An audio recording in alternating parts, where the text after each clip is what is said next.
Superheroes, a new historical series hosted by me, Dumisani Washington. We will explore the powerful and often overlooked contributions of Black historical figures. Each episode will focus on a different figure, from the days of King Solomon hosting the Queen of Sheba to modern times, highlighting their achievements and the challenges they faced. Whether it's Harriet Tubman leading enslaved people to freedom on the Underground Railroad, or Martin Luther King Jr. fighting for civil rights in the 1960s, Superheroes will showcase the incredible strength and resilience of Black people throughout history.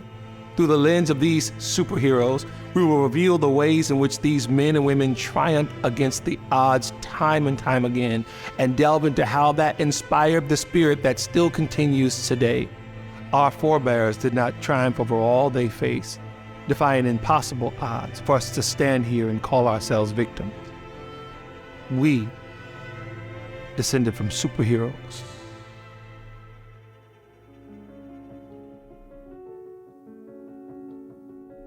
The presidential election of 1860 was the final catalyst for America's only civil war.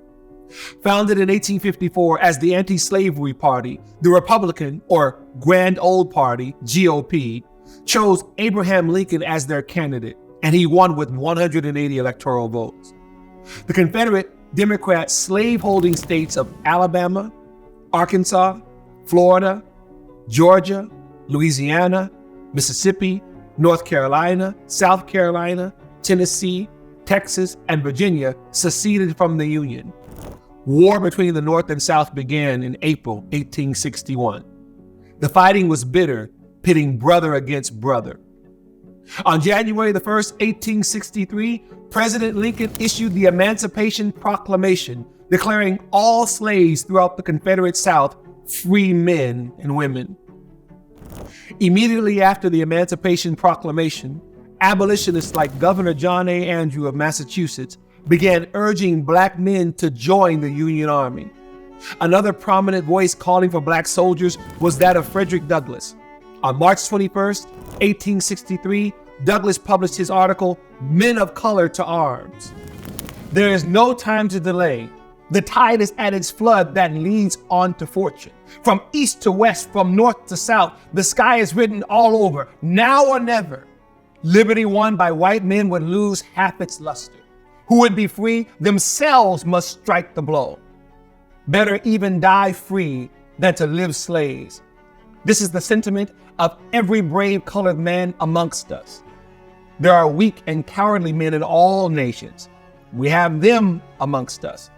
They tell you this is the white man's war, and you will be no better off after than before the war.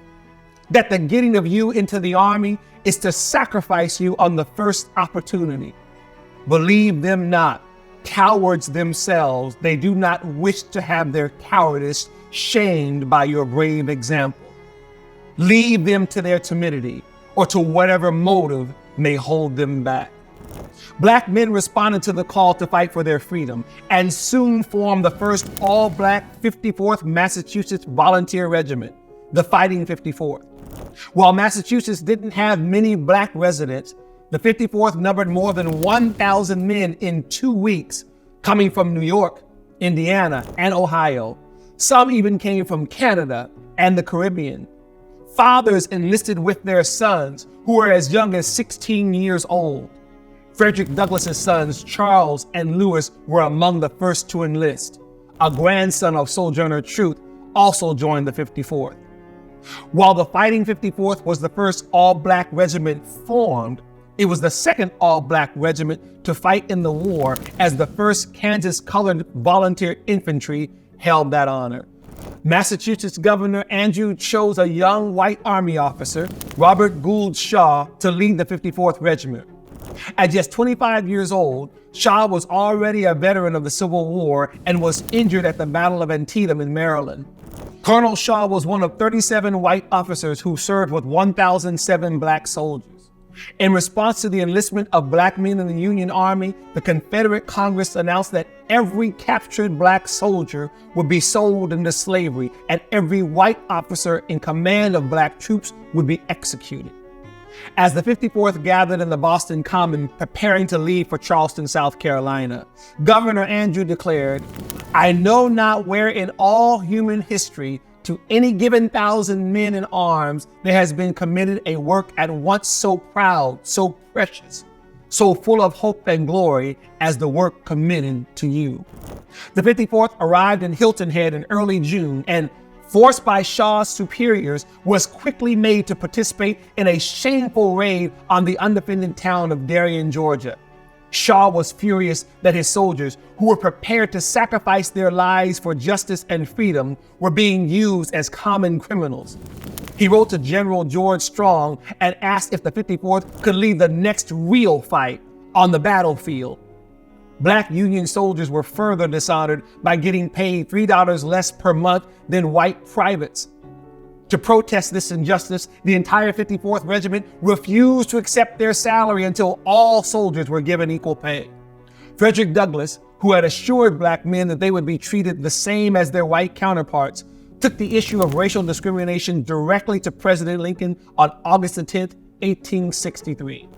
On July 18th, Colonel Shaw personally led the 54th to attack the virtually impenetrable Fort Wagner, which guarded the port of Charleston.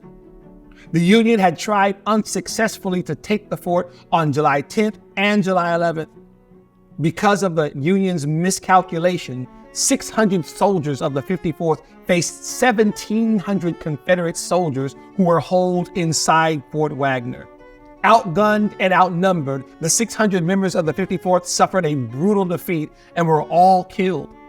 Colonel Shaw was shot in the chest and died instantly. To show their hatred for these black and white soldiers, the Confederates dumped all their bodies in a mass unmarked ditch and sent a message to Union leaders saying, "We have buried Shaw with his niggers." After receiving the message, Colonel Shaw's parents replied that there could be no holier place to be buried than surrounded by brave and devoted soldiers. The Southerners thought that the defeat of the Fighting 54th at Fort Wagner and the humiliating treatment of the soldiers' remains would discourage any more black men from enlisting and discourage white officers from serving with black troops. But that's not what happened. You see, the 54th lost the battle, but those 600 soldiers caused a lot of damage. Soon after the battle, Confederate troops abandoned Fort Wagner. Word of the Fighting 54th's bravery spread, inspiring even more black men to join the Union Army. Over the next 2 years of the war, the 54th fought in a series of successful siege operations in South Carolina, Georgia, and Florida. They returned to Boston triumphant in 1865. The Robert Gould Shaw and Massachusetts 54th Regiment Memorial stands opposite 24 Beacon Street in Boston.